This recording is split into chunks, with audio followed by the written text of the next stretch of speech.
In 1993, I got to do something I always wanted to do. I got to teach at Bethany College of Missions in Minneapolis, Minnesota. And it's now Bethany Global University, but at that time, we were training missionaries, and now it's a full four-year college. But my son, as part of that program, had gone to Slovenia for his internship. That was 10 months in Slovenia.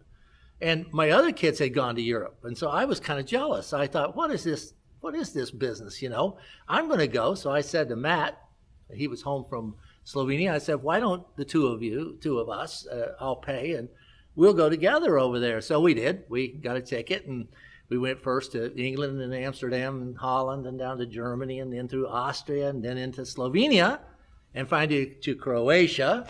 Boy, it was a big, exciting trip, 6 weeks long, cut short by sickness in the family. But when I was coming across from Zadar in Croatia to Italy, I met some guys on the ferry we were taking, and I began to witness to them. And they were open, and then I went downstairs and I met a woman and her daughter, and I began to witness to them. And then when I got to Ancona, Italy, I went into the hotel and began to witness to the hotelier, and it just began to open up. And God right there called me to go to Italy. Now, I had a good job.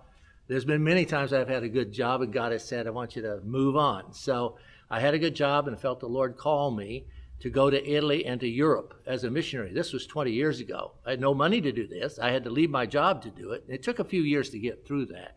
But I went home, and Jeannie was there, and she was sitting out on the back porch about 2 days later after I got over my jet lag, and I said, Jeannie, I think the Lord's called me to go to Italy. I was 54 years old, into Southern Europe, and she looked at me like, well, how are you going to do that? I said, I don't know. But she was the only wage earner then.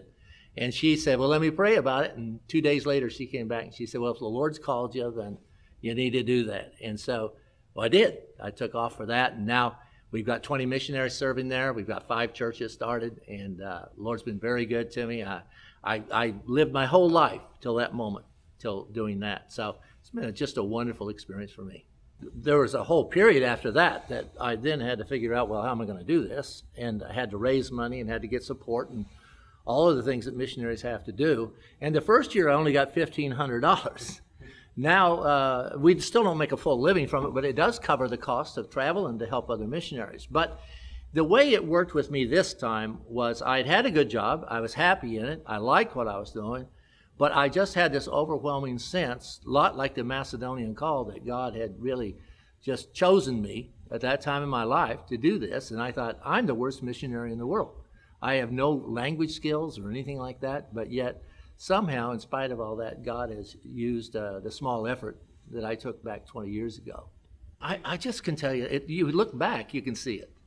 But at the time, my dad was a missionary to American Indians. I grew up with 28 tribes of Indians, and my dad was the pastor of the largest American Indian church in the United States at one time, and I grew up with all these tribes. So I grew up in a missionary environment in church planting things. I never thought about being a missionary. I'd been a businessman, but not a missionary.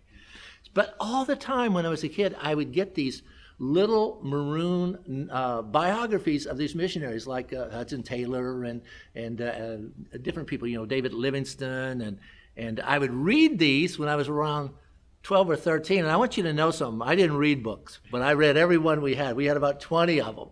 And there was this thing put into me, this heart for other nations as a kid. When missionaries would come, that's where I wanted to be. I wanted to be where they were. I wanted to talk to them. I wanted to have them speak to me in their language or whatever it was. But it was just something that my heart was made curious by God. And you can see that looking back. You couldn't see it at the time. But I think I was made to do what I'm doing.